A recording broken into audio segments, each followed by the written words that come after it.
Hey everyone, it's Dr. Susan Peirce Thompson, and I'm here with Tony Wade. Whoop, whoop, whoop. Tony Wade is in the house. How are you, Tony? I am well. How are you doing, Susan? I'm so good. I'm good today.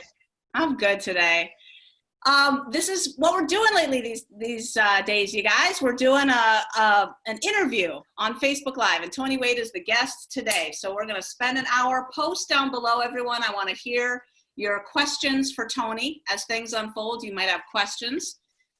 Any restrictions on what people can ask you, Tony, or are you an open book? No, I mean, the restrictions are what I'm going to answer, but no, they can ask me whatever they want.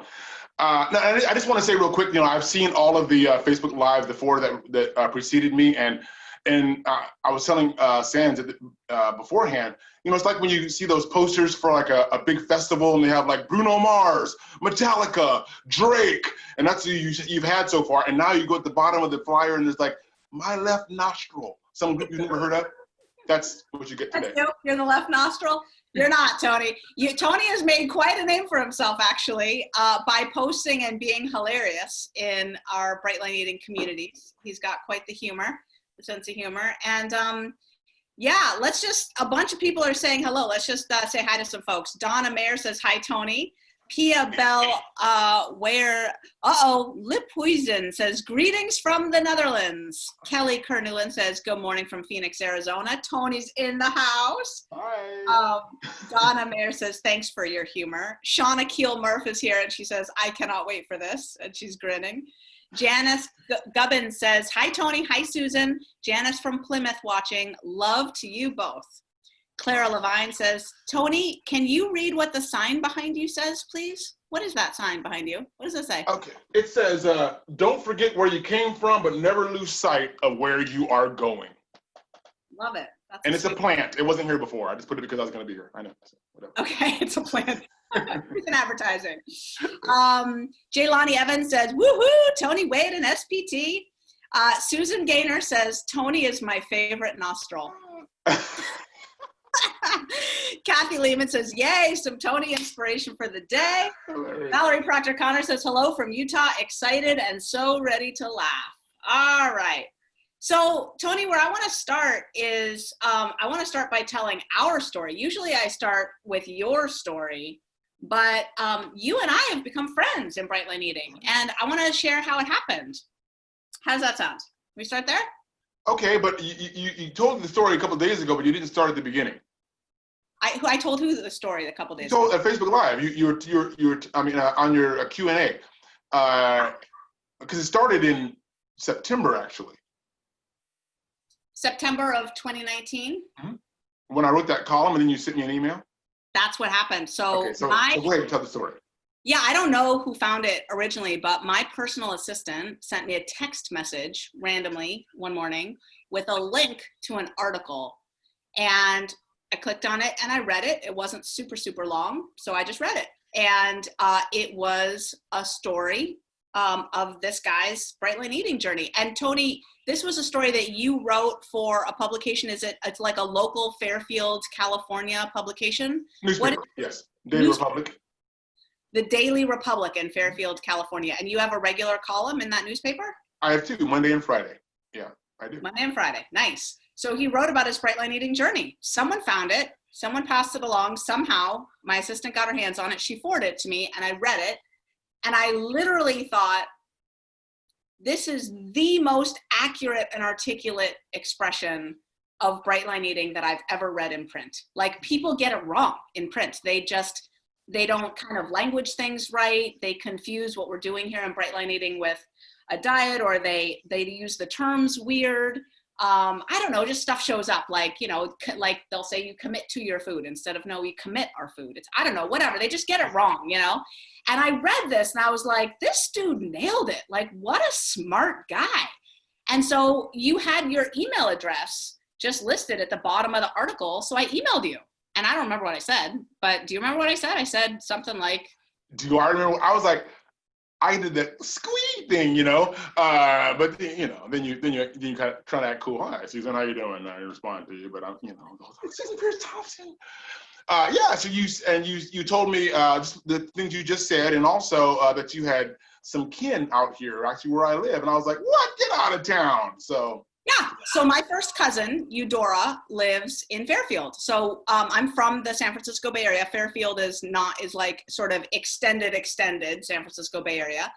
And no one in my family lives in San Francisco anymore. It's too expensive. So everyone sort of fled, you know, a little bit further out, found a place where they could actually buy a house. And Eudora hosts Thanksgiving every year. So every year, David and I, since Bright Line Eating, this is a gift of Bright Line Eating in my family. When we started the whole Bright Line Eating enterprise, our kids had never met our California family because we couldn't afford to get all 5 of us on an airplane. And so when we did the first boot camp, we took the money that came from the first boot camp, we paid off all the credit card debt that I'd amassed trying to figure out how to do this online thing. And we paid off all of that. And we had enough money left over for 5 plane tickets. And we flew out to California for Thanksgiving. And our kids met their cousins, their aunts, their uncles for the first time. And we've done it every year since then. And we do it in 2 phases. We do David's family, which is down in the Monterey, Carmel, Salinas, Prunedale area down south there. I have tons of friends in Santa Cruz. We stop there, see Ocean Robbins, Sage Levine, Shira Coleman, my old friends there. And then we drive up to Fairfield and stay in Fairfield and do Thanksgiving up there. So I was like, dude, I'll see you at Thanksgiving. And what did you think about that? You were like, well, no, well, it was actually, I didn't say that then. I said that later. Yeah, but about the cookbook, because the cookbook was in October. Yeah.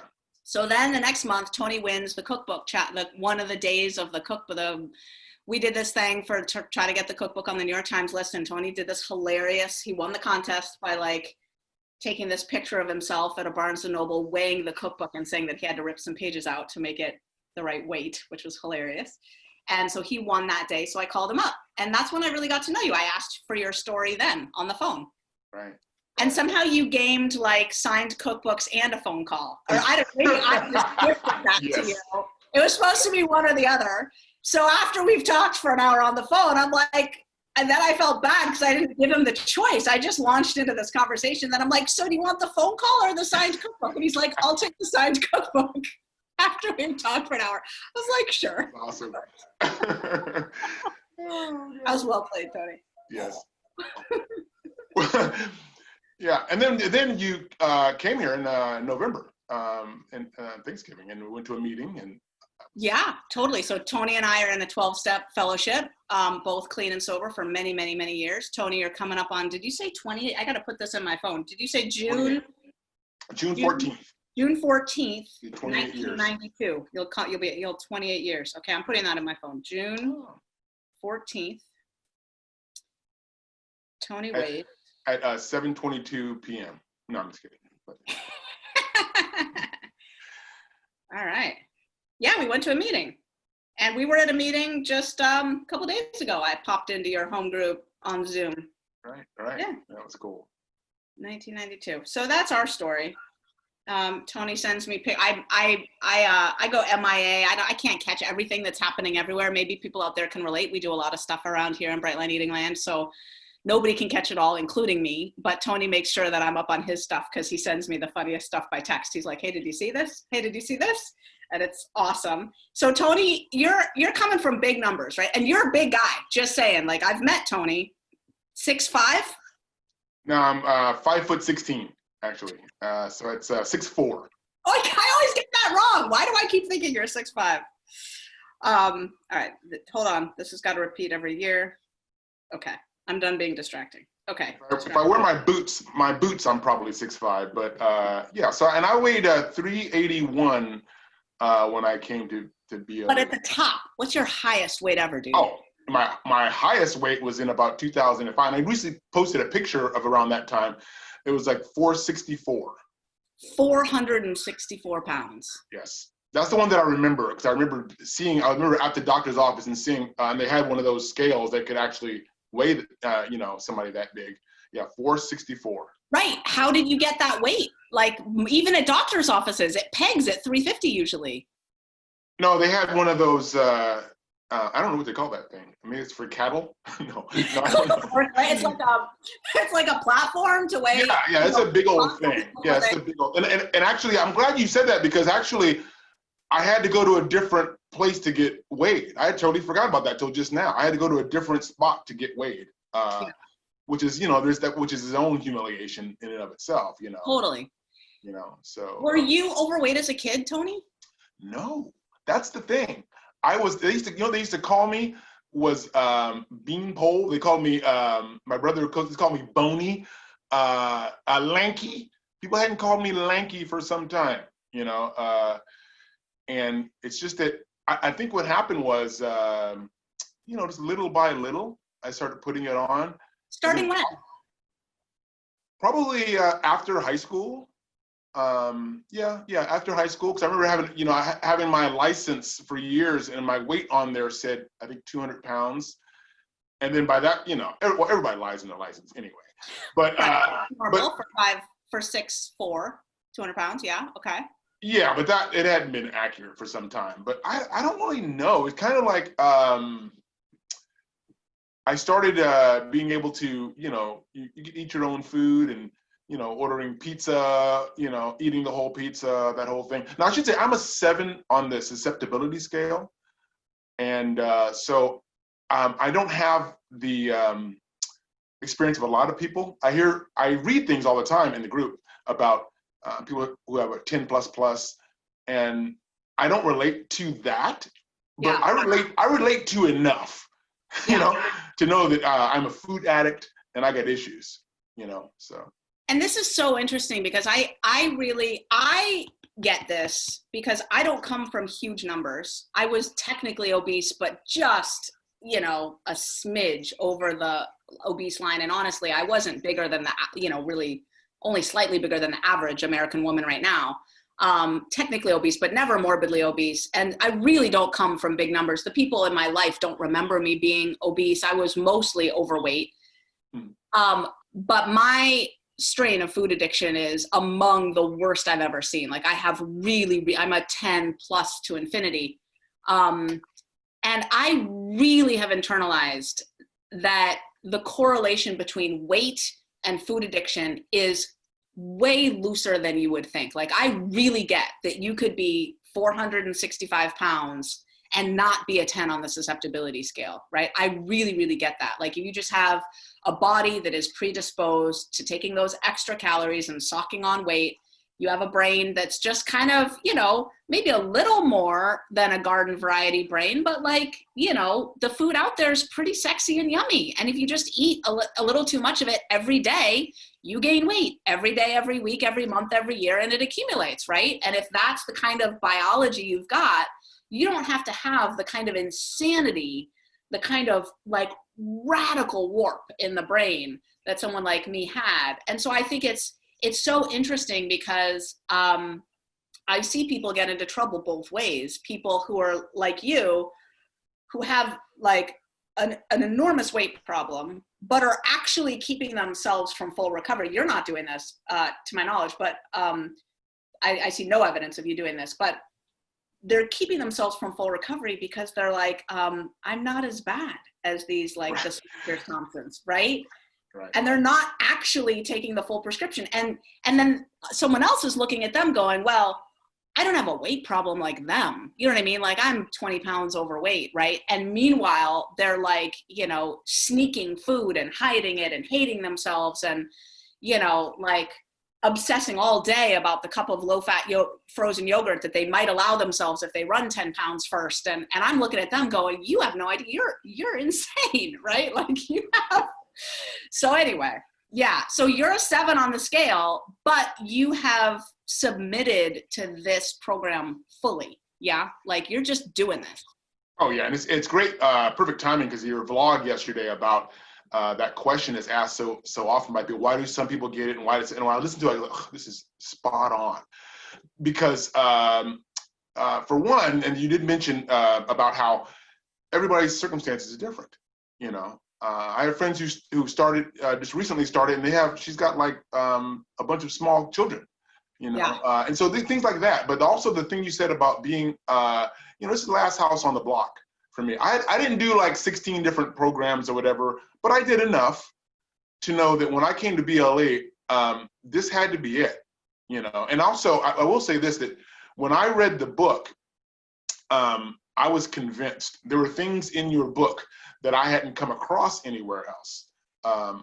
I did like how the food plan, I was familiar from other 12-step things I'd heard. The support was from other things, of putting those two things together, but the science on putting all those things together, and then personal stories. So I was all in. And I took it on faith, or I should say, you know, I read the stories and I go, this is gonna work.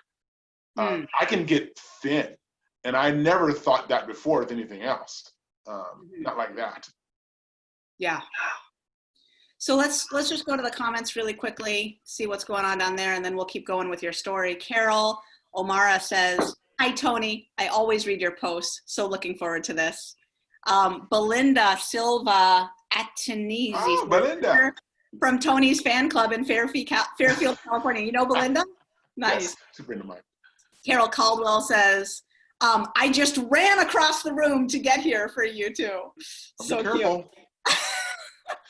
Janice Van Tessel says, hello, Tony. You make me laugh so hard. I love it when you post. Susan, we love you too. I love that. How I'm like, you know, Tony and Susan, we love you too. Oh, there it is. Gloria Chapman, so psyched to watch Susan and Tony together. Love that. Jerry Copeland says, Tony Wade, shout out to you, my friend. Woo, woo. Jerry Copeland. Laura Krug says, love that you are so real, Susan. Thank you for being here, Tony. You have made such a difference in my BLE program by the connections you build and encourage us to build. And Candace Nelson says, Tony is the best. He's hilarious. Okay, so we've got a couple questions. We're going to save them. So we're going to keep going with your story, Tony. So you weren't overweight as a kid. You were a beanpole. You started gaining weight vaguely, who knows, sometime after high school, you just started gaining weight. At some point, you're like, this is a problem. Like you went from like beanpole to 465 pounds. At some point, you started to like, were there health problems in there? Like what were the wake-up calls along the way? What other things did you try? Well, I mean, and I should say that I started because, you know, I discovered weed. Like, oh, wow, and food tastes pretty good, you know? And I go, JP last week goes, I like food, Susan. That just cracked me up. That just killed me. And that's really what happened was, and it took a long time. And I should say this too. Part of the reason that I didn't really seek any help for it or whatever, because I had other issues that to me were bigger than this. Like having to do with the alcohol, the drugs. Right. And we're hidden. They were hidden because when you go to those, the first step is, you know, we admitted we were powerless over whatever, and then we had a potluck, basically. You know, it's kind of, you know, and it's like, it's encouraged, you know, and some of the literature, it says specifically to eat NMF, you know, and so. Craving alcohol, try some sugar. It'll really help. Right. Totally. You know, check with your doctor, but you know, we found that sweets can really help. Totally. Right. Yeah, meetings could be a trigger. How are you finding that? Like you're going to meetings and there's, you know, donuts, coffee with cream and sugar, cake for anniversaries. Nah, I'm not, you know what? When we'll talk about maintenance in a minute, and I'll talk about that part of it. It's only recently been a thing where it has not been at all. Because, you know, I'm all in. And for me, look, the bright line, when I read that concept, I got that right away. This is a line that I just don't cross. I haven't crossed that alcohol line or drug line for decades. And so, and also what it means is I don't get as close as I can to it, you know, without going over it either. You know? I'm not playing. Right. I mean, I've done that when I did it wasn't Atkins, but it was like Atkins protein power or something, whatever it was. And what I did then was do the desperate experiment of trying to make my food that I was able to eat be as close to that other stuff that I can't as possible. I did that 20 years ago. You know what happened? I gained all the weight that I lost back and more. That's what happened. I started eating that other stuff. So I don't do that. How many honest attempts, like, would you say where you were like really all in doing something to try to get that weight off? How many? Well, I mean, the protein type thing is what I kept coming back to. But then I did another food recovery 12-step program a few years ago, a number of years ago, and that was it was helpful, but I didn't have the support. For one thing, shockingly, not a lot of guys. Well, I guess we'll get to that too. Not a lot of guys. And so there was one guy who would come to the meeting who had been abstinent for a number of years, but he didn't take sponsees. And it was, so eventually I stopped going. But yeah, it's been a few, I don't really know to count, but there's been, how many times I've lost weight and gained it back? Oh God, I mean, I don't know, 4 or 5 times but it was, this last time was when 2018, I think it was, I went to my closet to put on my shorts and none of them fit. And I'm like, oh my God, I had to do the walk of shame to my closet to pull off the fat clothes that I had in there once again, and then put them back in there and have to go to the big and tall and overpriced store, and get some more clothes and and I'm done with that. That's over. Yeah. That's not a thing anymore. Any health problems in the mix, or were you kind of standing by? Yeah, and that was the thing too. I had hernias in 2005. I had a hernia, and then I got another one. I got that one fixed, and I was starting to get the joint pain. Obviously, I started to get the neuropathy that my mother. She passed away in 2006. My mom had diabetes, and I'd seen her with the neuropathy, and I was starting to get that. It was very scary. And I saw where this leads. I know it doesn't get better on its own. And so it's progressively worse. And so, knowing all that, I didn't know what to do either, because the information out there is confusing. Yeah. It really is. Even for you, you're sharp as a tack. You're sharp as a tack, and you couldn't make sense of what to do. But I mean, you tried the protein stuff and the 12-step stuff. Like, you had some leads, but they never developed into solutions. No, and I think the difference too is, and I talked to Catherine Lively doing the Dartmouth study, and she was the one who told me, talking about bright line eating, about how so much of the thrust, the emphasis is really on maintenance. It's really on getting the maintenance into maintaining this. That is the thing. I mean, it's great. Like she says in the book about, all these programs, they all work. If you want to lose weight, they all work. You'll lose the weight, you'll gain it back and more. Yeah, totally. You typically won't lose all the weight. You'll lose some weight within the first 6 months. You'll lose a chunk of weight, typically stopping way short of maintenance, on average, way short, and then begin the weight regain. We're publishing a paper, and we have a poster that was presented at a scientific conference showing our 2-year weight loss outcomes, and they're stunning. Like, they're just stunning. So after the boot camp, people continue to lose weight, whether they join Bright Lifers or not. That weight loss continues up to 6 months after the boot camp, so 8 months from day one. At that point, people who stay in Bright Lifers, who are in Bright Lifers and stay in Bright Lifers, maintain that weight loss so far indefinitely. Up to 2 years is the longest that we've got a large enough cohort to measure. And those, at that 8-month mark, those who are not in Bright Lifers start to regain some, but what they regain on average is half of what they lost since the boot camp. Nobody's regaining boot camp weight on average. I mean, of course, individuals are regaining boot camp, but on average, no group of people is regaining. And people who come from the biggest numbers lose the most, even as a percentage of initial weight, like lose even a larger percentage. So they're losing huge numbers. And I think our total average weight loss is 3 times clinically significant weight loss, 3 times, for like a fraction of the pennies of the cost. There's like a cost benefit analysis of weight loss programs. It's like, if you can help people lose a pound and keep it off, it's like $500 a pound is what's, worth it, medically speaking. And we're like a couple pennies, like where it's like the cheapest sustainable weight loss option, the best and cheapest. Anyway, so just saying, yeah. Okay, so many sweet questions here. So Chelsea Ellis wants us to round out the picture. How much weight did you lose from bright line eating? So he was 465 pounds. He came in at 381. Correct. And now you are? I am 232 as of last Friday, half of my highest weight, actually, exactly half of 464. So Exactly.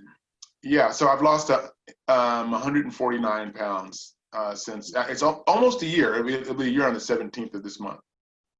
So. Since you started Bright Line Eating, right. A year on the 17th, 132 pounds. 49. 149 pounds in a year. I really wanted it to be. I was like, come on, one more pound. We gotta get to 150. That'd be awesome to be able to say that. But no, the scale was like, no, this is what you weigh. Stop it. So. Well, you could weigh yourself on your 1 year just to see if you get that extra pound. Well, I actually I'm on maintenance now, so I am starting. I started to weigh myself every week. Yeah, that was my weight from last Friday. I just started that because you told me in November.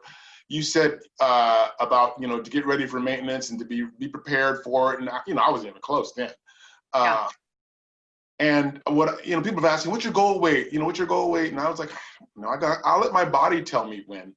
And my body told me.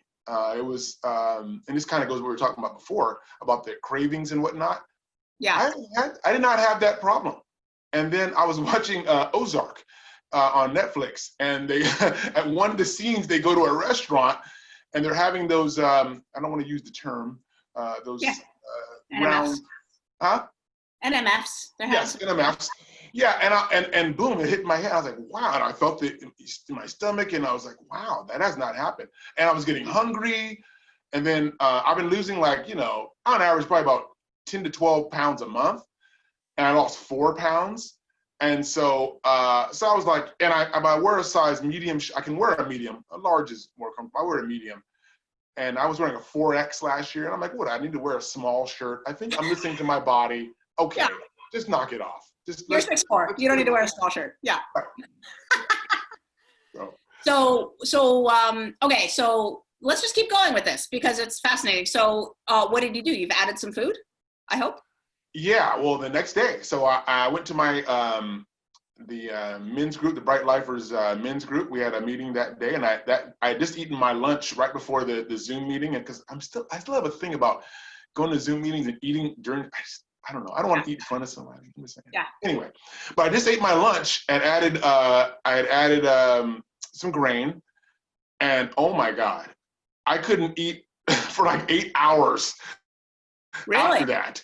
It filled you up. Oh yeah, I was so full. Yeah, and so the nenext day, so then I said, if it says if you get hungrier between more hungry between breakfast and lunch, then to add 1.5 grain serving for breakfast instead. So I did that. So I did that instead started Sunday, and then I weighed myself, and I lost 2 more pounds. So I added the lunch for Sunday. So that's where I'm at now. We'll see where I'm at tomorrow and see how that goes. And so you added half a grain to breakfast and a grain to lunch. Correct. Awesome. Yeah. And you're weighing once a week now. Yeah, and I was weighing, and I see I was doing this whole me and my brother Scott. Shout out to my brother Scott, he started in November, and he's doing awesome as well. And we weigh on the first of the month. And it's like a holiday. It's like, hey, we put on Facebook, like, hey, chicken's hot, and it's awesome. Oh, no. But we knew that's gonna end. I knew that's gonna end. I was aware of that, and so that isn't the thing. Yeah. So that's because you told me that, and other people have told me that too at other things I've been to. I've been to some Zoom meetings, and I've heard. I remember Sonia was at a meeting that I went to in Fairbanks. Well, I mean, I was in my office, but that Jessica Panko put on and invited me there, and they were talking about that. And this is months ago, and I started to think about it then. And so maintenance has been on my mind the whole time. Yeah, sure, it's awesome to have that once a month party, but that ain't the thing. Yeah, and you need to turn the thing to celebrating the stability, right? That like, when in our adult lives have we had a consistently stable, healthy weight? Like never. So, you know, that stability of like longevity, stability, health needs to be the celebration. Like, here I am, another month, another week, another day, another month in maintenance. So a lot of people count days of maintenance. Like, I just celebrated Lyndon Morris Del Rio. I believe she's the first person to lose significant weight in Bright Line Eating. She was in the first boot camp, get down to goal weight, having lost like a bunch of weight. I think she was obese when she started. I'm not sure, but now she's slender. And she celebrates her maintenance day. So I just sent her a text message saying, happy 5 years of maintenance, Lyndon. She's like the first one. And so you turn that into a celebration, right? Like, because staying stable, staying in the game and stable can be something to celebrate. So you just turn it to that. That's a great idea. I'm going to add that to the arsenal. There you go. Yeah. There you go. Yeah. So you're loose with not loose, you're staying curious and you're not forcing a number, which I love. Like, you're like, okay, my body's talking to me. I'm in a process here. The number on this, like, I'm already in an acceptable size. Like, I don't need to get down to some magical number. We're working with the body here to land the plane. And it sounds to me like you're doing great with adding some food. Are you less ravenous and craving? I mean, you weren't ravenous, but craving a little bit and hungry. Has that? Well, and I will say this, but the whole hunger thing, you know, that to me was such a huge part of the book too. It's just really just a paragraph I think you put in there about how hunger is, it's you know, to examine it, to really look at it. And I did. How you said it's a grumbly, it's kind of cute in a grumbly little way. And I love that. And I never thought of that. And it's like, yeah, it's like, well, yeah, what is it? Because we get hungry. I get hungry, then I have to, oh my God, I'm getting hungry. I have to fix this, you know, and it's like, let's see what happens. And I have not died. And they have not, you know, had a We Are the World thing for me because I was hungry. I know where my next bright meal is going to come from. That said, it's not, you know, it was different to be feeling hungry like that. When I was about to switch to maintenance, it was different. It wasn't excruciating. And if it does cause panic, as you said, well, that needs to be looked at. What's that about? Yeah, no one ever starves to death between lunch and dinner. Hasn't happened yet. But it is a signal, right? It is interesting that the body's noticing, okay, at this rate of weight loss, like, we're running out of fat stores, yo. So hopefully the famine's ending here sometime soon, right? Like, that's what the body's thinking, right? Like, and so you're appropriately saying, yep, it's okay. You know, we're going to add some more food. So let's go back. You were 464 pounds. You'd lost some weight on your own down to 381, not an insignificant amount of weight, by the way. And here you are, 381 pounds. What happened? How did you hear about Bright Line Eating? You're living in Fairfield, California. You're sober a long time. And what happened? Well, I was actually, it was in April, I was 389. And I had to go see my doctor. And I was all, oh, God, here, I've gained the weight back, you know, just embarrassed, you know. And so I put off the doctor's appointment and I started walking every weekday for a month, and I lost 8 pounds doing that. So now I weigh 381, and also coming up that summer, I'm with this a recovery acting troupe from San Francisco, and we're going to Texas, and I don't fly that often, and so was that? That sounds so fun. Oh. You're in a recovery acting troupe in San Francisco? Yes. Jackie B is the one she's our director. She's awesome. And shout out to Jackie B. And she's starting boot camp today, right? What? Yes. Welcome, Jackie B. Welcome, girl. So I go to Jackie and I'm like, hey, you know, I don't want to be embarrassed at the airport. I don't want to be embarrassed on the plane. If I have to get 2 seats, I want to do that now. You know, so that was really what I was talking to her about. But I noticed that she had lost some weight, and so I asked her what she was doing, and she goes, "Oh, this thing, Bright Line Eating." Of course, I had never heard of it. And she goes, you know, and she says, and men do very well on this. So I said, okay, and at that point, honestly, and as a lot of us know, I was skeptical. I'm like, okay, what is this? Another program? I go, just tell me what it is. I don't want to read a 300-page book. Just, you know. But then I thought about it. That was my initial thing. Then I thought, well, that's just stupid. Let me read the book. And then you can get the book from the library. So I got the book from our library. That's how cheap I am. I don't want to actually spend U.S. currency on it. I want to, so I got it from the library, hooked. And I just, ironically, devoured it.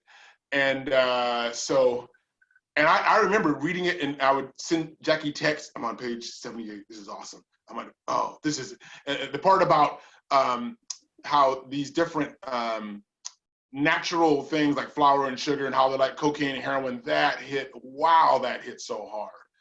And so I just loved it. And I was so juiced about it that, and of course this guy's gonna call me now.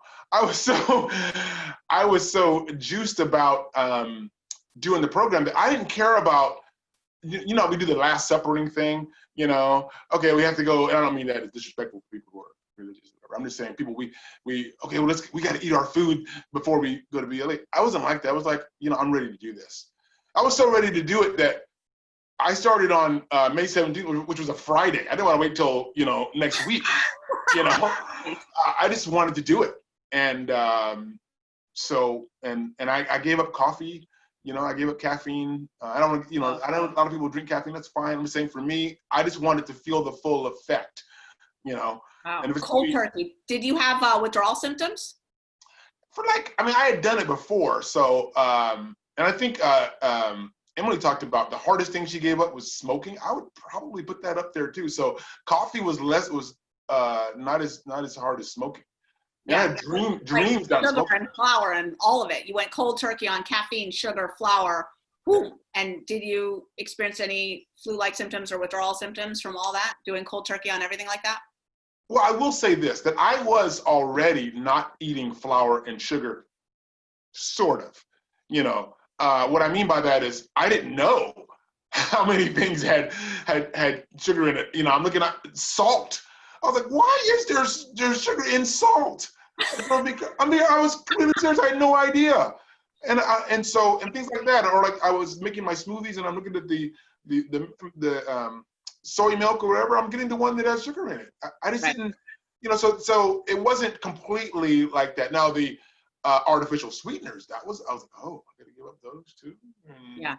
But I gave it all up, you know. So you just read the book, devoured the book, and I'm just putting two and two together. You're saying that the woman who told you about Bright Line Eating from the book is starting boot camp today. So she's been doing Bright Line Eating for over a year. Well, I don't want to tell her whole story, but she just posted yesterday. So Jackie she might be watching. So yes. Yeah. So that's your story too. You did the book and then you did boot camp. Like you were super successful with the book. Oh, and right. Then you're like, okay, I'm going to do the boot camp. What happened there? Well, and this leads into that one phone call that you gave me that time when you called to threaten legal action against me. I tell the story better. I totally did not. Okay, go ahead. Sorry, so I get a phone call and I'm like, no, it's actually, I saw them, I go, oh, Susan called me. So then I call her back and you're like, well, I told her he's calling to see how you're doing. I'm like, well, she doesn't really calling to see how I'm doing. I mean, she's in text and stuff, you know. So she talked for a little while. And so what it was there's a thing that for the longest time, I wanted to be just the booker. That's what I was trying to get that trending, like in that movie Mean Girls where they fetch and it didn't work. Yeah, it was like that. It didn't work. So, but I was talking to my brother Scott, and I was telling him about this concept, and Scott goes, oh, you mean like a Bright Booker? I went, oh, Bright Booker, yes, that's awesome. So Scott coined that term. So we posted on Facebook as Bright Booker and put the trademark thing on it. It was a TM, yeah, Bright Booker TM. Yeah, it was a joke. But, you know, I guess somebody saw it or something, and they were like, you know, that's a legal thing, you know. Yeah, right. Like that's a legal claim on, you know, something related to our trademark of Bright Line Eating. Yeah. So I had to call you and be like, could you take the TM off of the thing? Like, I love your humor. I'm just saying, because the trademark laws are ridiculous. Like, the trademark law makes us defend our trademark. Otherwise, if you don't defend your trademark becomes part of the public domain, and then Weight Watchers could start a Bright Line division, Jenny Craig could start a Bright Line division, and we would be powerless to do anything about it because they could just take us to court and say, or we could try to take them to court, and we would have no case because we hadn't been defending our trademark all along. So at some point, your trademark just leaches into the public domain if you don't actually defend it. So it just puts us in this horrible position where I'm like, and so someone brought it up on a leadership team meeting, and I was like, I know that guy. I'll make that phone call. Like, good grief. You know, like, really? This is what it comes down to? But anyway, it went okay. And then I hear that you and your brother were joking about it. Oh, we loved it. Wade Brothers Bright Booker. It's coming. Click here. Click on the bottom of the screen. No, but yeah, but so that was, I wanted to be a Bright Booker, just a Booker. And I did it for 7 months. I had success. And then, and plus two, and I want to mention this. I have a lot of enthusiasm. I have a lot of oomph, as somebody may say. I don't have a lot of money. And so that was a barrier for me.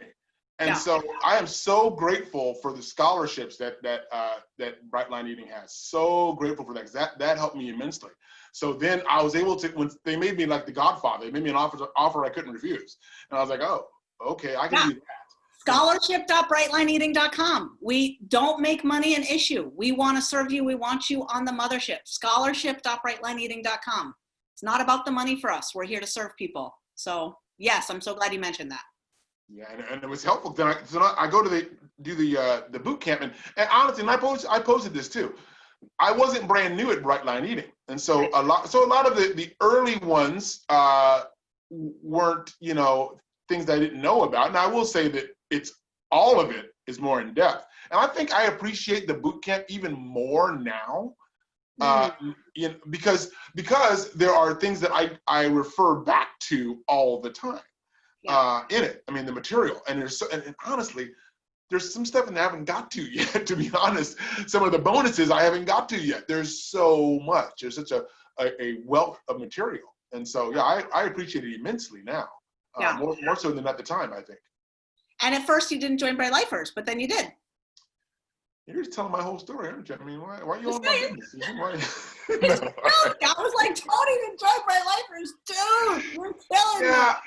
Well, look, part of it, and don't take it personally, because I know one time you said it gave you a crimp in your neck or something, and I was like, oh, I'm sorry, I didn't mean to crimp your neck, Susan. I'm sorry, I didn't mean to do that. But it was the same thing. It was a financial issue, and I'm surprised that, you know, this is a guy thing too. I think guys are kind of, and we'll get into that, I guess. You know, we're not so quick to ask for help if we need it. You know. And but also too, in that, you temper it by saying there's so many people who, when they go to Bright Lifers, if they don't go to Bright Lifers, it can be, you know, not a good outcome. But if you've already built up and I forget, but all the things you said, I'm like, well, I did all of those. I'm doing all of those things. Oh my goodness, are you kidding me? Turn your Fisher Price phone off, Tony. Come on. Like basic phone hygiene, dude. You're on Facebook Live. I just told this guy to stop calling me. Not his job, Tony. It's a fan. No. So, yeah. So I was doing all that, but anyway. So I joined Bright Lifers and got it. Oh my goodness. Don't just silence that beep. Yeah. I put my glasses on. Yeah, just talk amongst yourself for a minute while I do this. All right, so I'm going to read just some comments. Tina Murray Feek says, Tony's posts encourage and amuse the heck out of me. D. Faye says, I love you, Tony. I wish my friend who died this summer could have seen this. He was 60 and over 400 pounds. Luann Spooner Long says, you are such a rock star, Tony. You are definitely my daily dose of funny, but such an example too. Kevin Francis Nolan says, hi, Tony, well done, watching from Ireland. Oh. Wendy Reynolds says, you are funny and inspiring to us all, Tony. Great combination. Marilyn Grice says, you're so inspiring, Tony, in so many ways. Renee McCauley says, I found Bright Line Eating because of Tony's transparency. Thanks, Tony.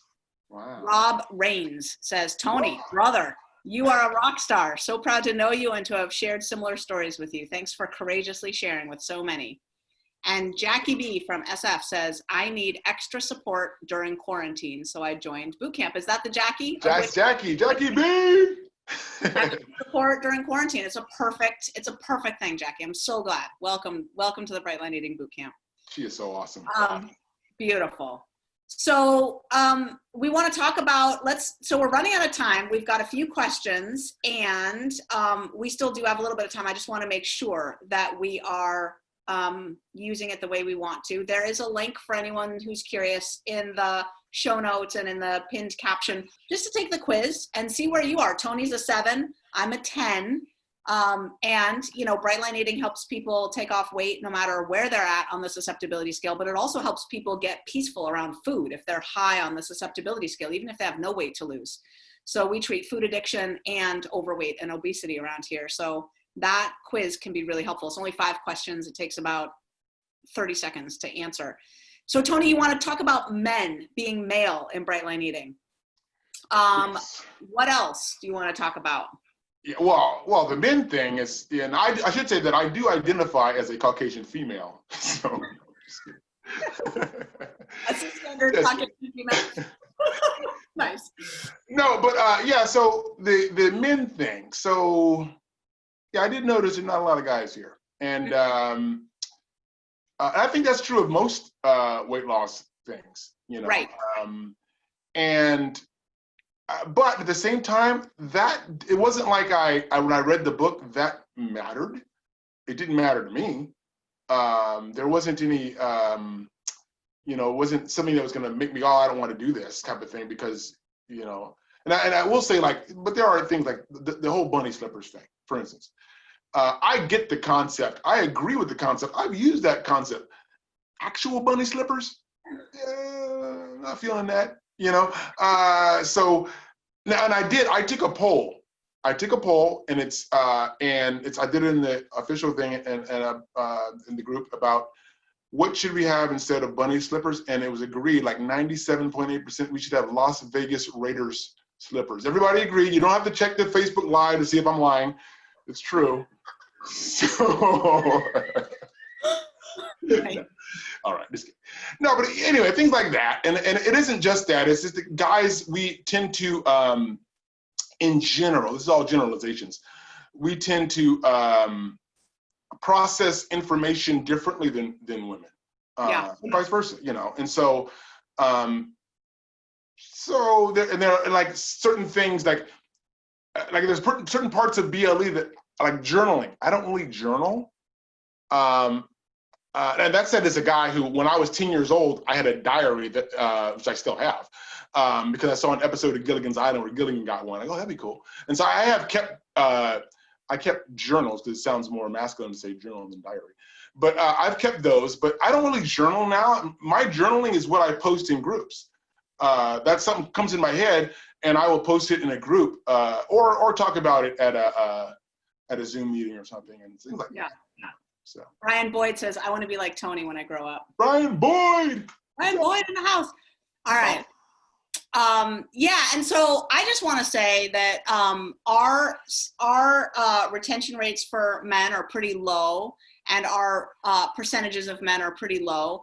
I wouldn't expect it to be 50-50, because honestly, women are more concerned with their weight than men. Society is way more lenient on an overweight man than an overweight woman, right? So I would expect our numbers to be 75-25 if we were fully expressed sort of on both sides. I would expect somewhere between 75-25 and 80-20 would be what I would expect. Maybe 70-30 if we just put a huge amount of effort into recruiting men. But I would never expect it to be more than that. But we're nowhere near that. We're nowhere near that. I don't know what our email list is. I think boot camp is like, I don't know, 90-10 or 92-8 or something like that. And I think Bright Lifers is 95-5 or 96-4, something like that. Yeah. So we're losing people. We're losing men from boot camp to Bright Lifers. I think we might be getting a little better. And that's not coming from data. That's just coming from my perception. We've got a new crop of like really vocal men, JP Schiller and James Hefke and you. And, you know, I've talked to my husband. I've thought about the men thing a lot, and I've put off, honestly, I put off a lot of things. I was doing a webinar last night with Ari Witten for the Bright Line Grit course. And people were asking, when are you and Ari going to do a course together? And we just laughed because Ari's been trying to get me to do that for a while now, a course on advanced fat loss strategies and breaking through weight loss plateaus. And it would be super helpful. And I can't do everything. I'm over, I have to keep carefully, I have to keep, like I've been borderline breakdown for 6 years, growing the movement at the pace that I have been. And it's, I've just, shifted to prioritizing my own survival over the growth of Bright Line Eating. So, there are men in Bright Line Eating who've put together like proposals of like, I would like to like launch the project of bringing more men into Bright Line Eating. And I literally haven't even read their proposals because I know I would probably love it. And it would be irresponsible of me to start that project right now. So why absorb the information and like, when I know I have zero resources to put in that direction right now. But I've talked to my husband who said like, well, could we just get the curly Q script off the website? Like seriously, right? Like no man is going to read the like loop-de-loo script of like, getting started, your next steps. Like, could we just put that in like regular font, please? Like we don't need to be actively repelling men, right? But it's kind of like the bunny slipper thing, like without meaning to, the stuff is packaged for women, right? And, so anyway, I think it's coming. I'm excited about, life is long and Bright Line Eating's here to stay. And I'm just grateful for you and the other men who stick around amidst the bunny slippers and the curly Q script while we sort of, process what it would look like to really serve men fully. Because, what I really think is that, here's what I think about serving men in Bright Line Eating. Bright lines are an extremely masculine concept. Don't eat that bloody food, soldier. Like, don't do it, right? It couldn't get more masculine. This is a yang program more than a yin program. I package it with a lot of love and, and it might repel men when every customer support agent is signing their emails with love, with love, Shanda, or whatever. But our military, police forces, fire, what do you call them? Fire troop, what are they? Firefighters, firefighter groups of firefighters. What are they called? Gaggle. No, I have no idea what they're called. Firefighter groups. They're suffering because they can't keep their men at required weight, right? And so the longer a man's been in service, the more valuable they are from experience and longevity and so forth. And they start to like, not make weight, right? And like, the Pentagon has deemed this in the United States a national security emergency, that they cannot keep their experienced soldiers at weight, right? And so I'm like, oh, could we just move in there and like just bright line their food? Because we know how to solve that problem. And I actually have connections to the highest levels of the Pentagon through, connections that I have. So it's sort of like, as soon as I'm ready to, there's a bunch of things that I haven't done yet. I have a TV contract sitting on my desk that I haven't signed. I have, there's all sorts of things to like explode the movement. But right now we're like transitioning. We have your Fisher-Price telephone is the equivalent of like our Infusionsoft email server. Like we're trying to transition from that to like something robust enough that if 1 million people signed up for Bright Line Eating, we could even get an email out to them. You know what I mean? I'm saying that's my joke, by the way. So I'm texting Tony and he's like, I have no idea what little symbol you just sent me because my Fisher-Price phone won't show me. I'm like dying of laughter. That's funny. So yeah, any thoughts on that? Since I just riffed on my thoughts of Bright Line Men, what are you thinking? Yeah, I'm thinking, one of the things is that was a big selling point for me was I got this paragraph in the book where it says, no exercise. I was like, no exercise? What is this about? And I understand the concept of it. It's not don't do any exercise, don't add any exercise. If you're already doing exercise, it's fine. But that to me was like awesome because I said, I've been walking for every single day for a month before I started BLE. I lost 8 pounds, which is nothing to sneeze at. But then once I stopped doing that, I can't remember, I lost 14 pounds or 18 pounds, something like the first month. I mean, And I was just weighing my food and eating certain things. And, so and I think, for me, and I said this recently, because I've written 3 times now about BLE, and just recently, a couple weeks ago, that it isn't about what I'm not doing. I know, because when people ask me what's BLE, you can Google the 4 bright lines if you want. That's fine. Yeah. But that is, obviously that's part of the program, but it's so much more than that. It's not about what I'm not doing.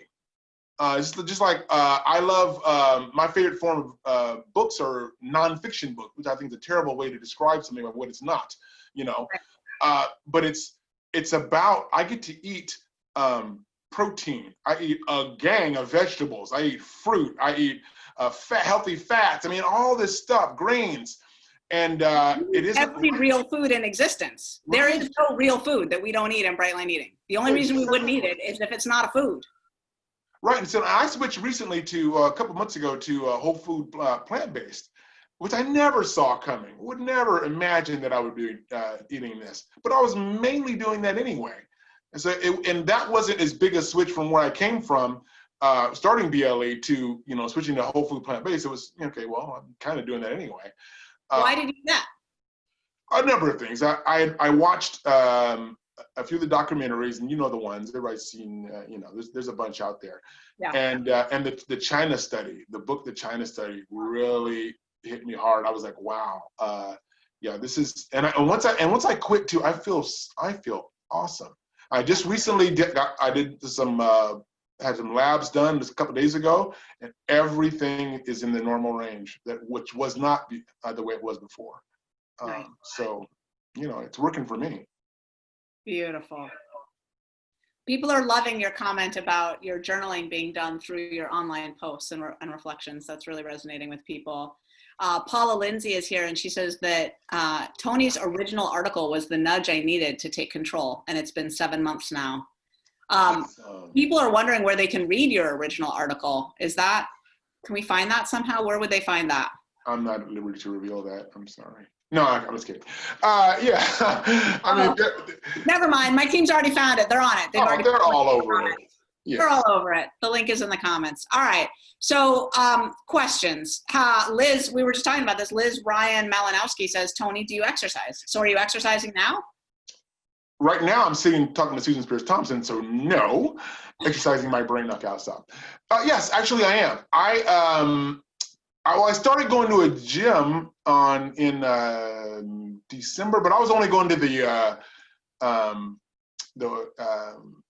sauna. My wife says sauna. That's right, sauna, and the steam room and that kind of stuff. But I started walking in February, Monday, Wednesday, and Fridays. I walk for an hour. And the coolest thing is I've done it in the past when I was heavier too. But now I can walk for an hour at a brisk pace.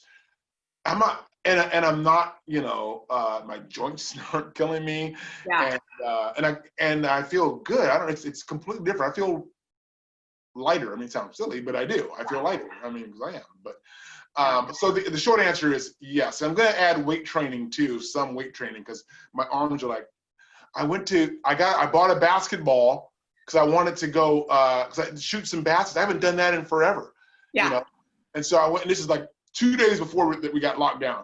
And I go and I start shooting, and I'm air ball after air ball, so it was just like back in high school. I was terrible. But anyway, so, but it was fun. And I haven't done that kind of thing. And honestly, I have not given this new thinner body a whirl yet, to be honest. I haven't. Right. Wait to really ramp it up. You're already doing this, I'm sure, but just wait until you've landed the plane, until you've really landed the plane, because it will throw a monkey wrench into what you're doing as you land the plane. And it won't be long. Your plane will be landed soon, but before you really hit the weights and stuff. But really, I just want to say to everyone out there, and to you, Tony, once you're really at maintenance, no holds barred, go move, baby. And I need to do a better job. I have not, because I haven't been moving my body adequately for most of the 17 years that I've been, doing the 4 bright lines.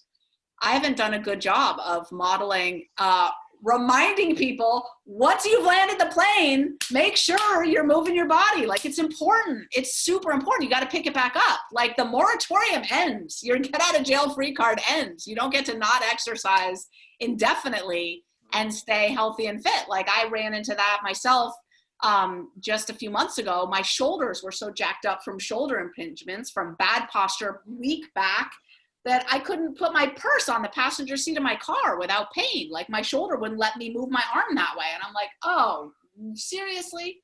So anyway, I've been using this lockdown period to get fit and healthy again. And I mean, I was already healthy, but like fit in my body. So yeah, it'll be fun. We'll compare notes around like getting back. I love how you said, what did you say? I haven't taken this body for a spin yet? Like, really trying I haven't given it a whirl yet. I haven't. Given it a whirl. Yeah, love it. I need to do that. All right, so we've got a couple similar questions. We'll throw them out to you together. Diana Villani Turco says, Tony, what is the one most important thing you do to contribute to your success? And Laura Krug says, Tony, what did you do that really made a difference in your BLE program? I just followed the plan. JFSP. I'm just a cog in the machine. You know, I've had people ask me, you know, and I don't have a secret. You know, I woke up the next day. One day I was who I was before, and the next day it was day one. And on day one, I had my scale and I weighed my food, and I had 3 meals that day. And then the next day, and for me, it really is about, it's one day at a time, one meal at a time. I know these cliched things sound, but here's what I learned. If it's a cliche, if it's been around for a while, there's a reason for that. You know, there's some truth in there. And for me, I just followed what it said in the book. I am a real proponent of that. And actually, I will say this too. I want to say about the book real quick, because it goes to that. Because the cookbook, I don't think gets its due. Because there's a part in the cook, there's a lot of overlap from the book and the cookbook. But the cookbook has this part where right before the recipes, where it's talking about how about keeping the food simple. Yeah. Which is awesome. Yeah. And how there's all the things I talked about before, this desperate experiment to make your foods like other stuff. And it's like, that to me is missing the point. To me, that's missing the point. My food is very simple, and I don't trip on it anymore. I don't, you know, it's automatic now. Which is the automaticity, my buddy. So. Linda Steele says, Tony, you make me so proud. How is maintenance going for you so far? I've been doing Bright Line Eating since July 4th, 2018, and on maintenance since April 2nd of 2019. I am looking forward to your maintenance input as you continue.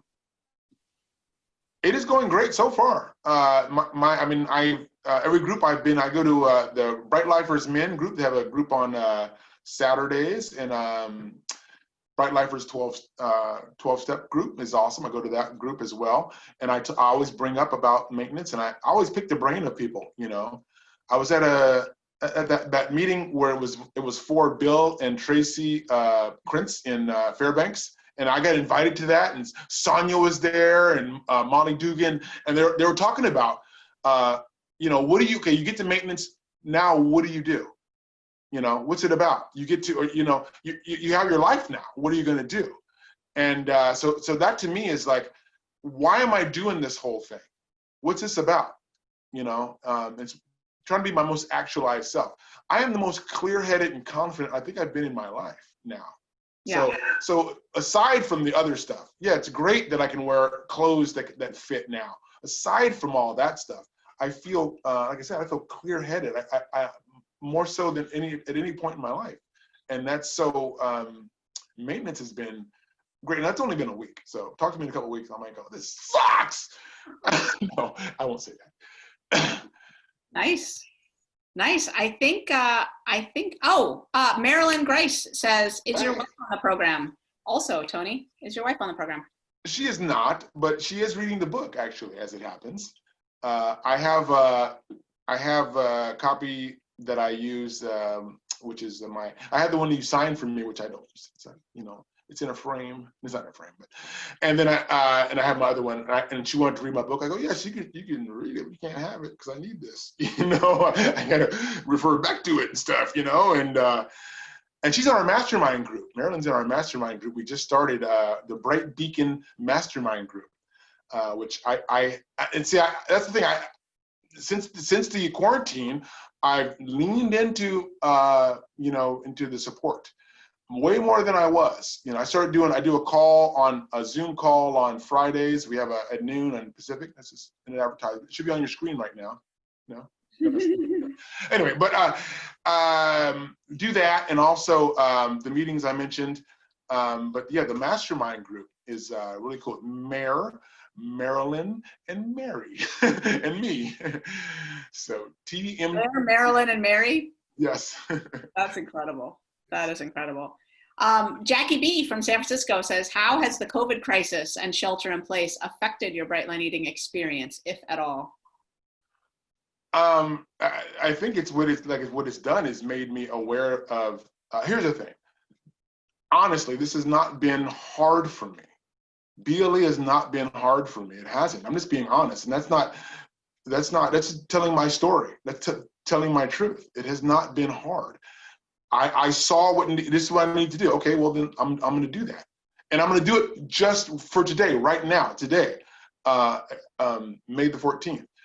And no matter what goes on in my life, good or bad, I'm just doing the deal. And I do want to mention this. And I say good or bad. I mean, like, I'm going to be on all week long. I've known I'm going to be talking to Peirce Thompson, on Facebook Live. It's going to be awesome. So I've been looking forward to this, At the same time, I had a horrible tragedy that happened in my life 30 years ago. 30 years ago yesterday, my brother shot and killed his girlfriend and shot and killed himself.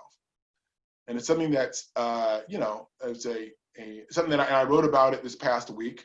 And so it's something that, so my point with that is, it was really on my mind, obviously, this week, as this is. Either way, something really horrible that's going to come and hit me every year, or something really awesome like doing this, my lines are going to be bright. This is about, like you said, it's a military thing. I'm not breaking that. And so, and I think what the COVID thing has done is, like I said, it helped me to realize that even though it's been relatively, it's not been easy. It's been not as hard for as I've seen other people struggle with.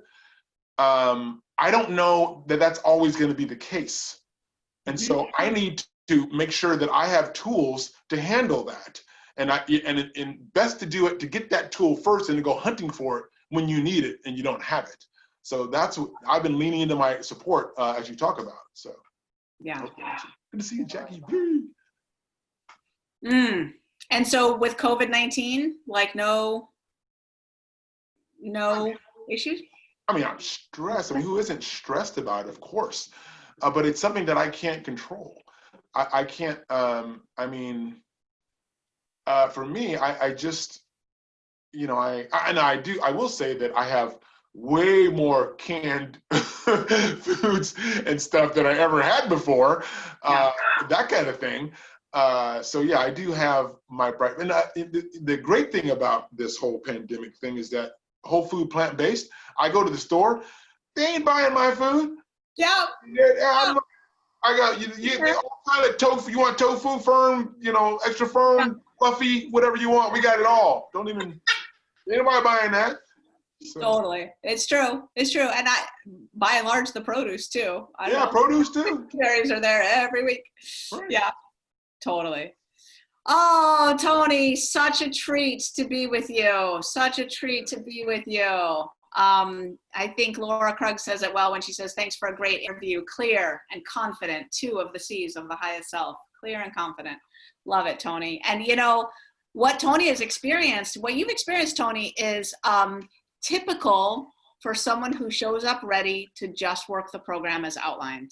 It is easy from day one. Like, not to say that there's never any challenge, but just to say that the brain heals relatively fast. You just follow the plan. It really works as outlined, and it is an integrated system. that if you just take the first time as a gift, I actually put that into, that was the name of a video that's released today in the Bright Line Grit course. The first time's a gift. It's not a gift that everyone chooses to receive, but for those who do, and then all you got to do is the daily task of maintaining it. Like you just put in that one day's work to keep it up, wash, rinse, repeat, keep it up. And suddenly your whole life changes. And it's like, well, that wasn't really that hard. That's the day one baby experience. And my vlog this week, like you said, speaks to why that's not everyone's experience. But it's a pretty common experience for people who arrive ready to just do this as outlined. So I do want to say, like, one of the things that I know people think, I think I'm funny, I like to make people laugh, but I do know this too, that in my life, I have used humor to hide behind. I've used humor to keep people at a distance too, so I'm aware of that at the same time. That's doing this parts work. I mean, everything when I'm watching that, and sometimes you'll be talking about a part that doesn't affect me or I can't relate to at all, but when hits on one that does, boom, you're like, whoa, that's it, it hits you right here and you go, wow. So I'm aware that I do that as well. So I try, the reason why I like to laugh, I like to make people who are in recovery laugh because we've cried. Yeah. Me and my wife do this thing called the Festering Resentments, which you came to. Yep. We do our singing, and it was so much fun just to, we've done that for years for other recovery things, but being able to do it for a food recovery and being able to do it on Zoom is so awesome because we've done it for hundreds of people, we've done it for a few people, and it's always great when you can see reactions, but on Zoom, you can see, and we usually have them muted. And so we say, you hit the punchline, everybody's doing this. It is hysterical. Oh, we just crack up. It is so funny. And so we love that. We love to be able to bring smiles to people who've cried, who've had serious pain. So yeah. So keep an eye out, and you post the link in the BLE official when you do it, the Festering Resentments. Are you going to do another one at some point? I'm not allowed to post outside links. Oh yeah. but no, I let people know when it is. And, but I do have a book. He'll let us know what it is he and his wife are in a little a cappella duo called the Festering Resentments. They take popular songs that we've all heard of, and they write new lyrics that have to do with Bright Line eating recovery. And it's hilarious. It's fabulous. It's funny and irreverent and funny and fabulous and funny. It's just delightful. It's just delightful. And they sing. It's about a little 20-minute concert, half an hour concert. Yeah. And super sweet, super sweet. Thanks for all you do, Tony. You give a lot to our community. You bring so much. I could tell from the comments, I feel the same way, that everyone is so excited to read your posts. You're thoughtful and intelligent and witty and paying attention, and really invested, really doing this. And you're just a gift in our community. So thank you so much, Tony Wade. It's such a pleasure to know you. Thank you, Susan. I appreciate that. Yeah. All right, everyone. We're signing off. If you want to take the quiz, the link is in the comments. Thanks again, Tony. And the next Facebook Live is Monday with just me for Q&A. And then the next interview is next Thursday with Denny Hill, who is the former at-home winner of The Biggest Loser. Gained back her weight. She's currently in the Bright Line Eating Bootcamp, and we're going to hear her story next week, Thursday, May 21st at 1:15 Eastern. And my team is telling me we don't have a Q&A scheduled on Monday because of the launch. We'll figure it out. I think we're about to do tons of Facebook Lives coming up because we're about to launch a course called Bright Line Mind. Have you heard about this, Tony? It's the positive psychology course. Mm-hmm. Yeah, the science of happiness. So right as we go along with the webinar that I'm going to do for that and stuff, I'll be back on Facebook Live a ton. So that's coming up. All right. Thanks again, Tony. So good to see you, honey. So good to see you. Bye, everyone. Love you.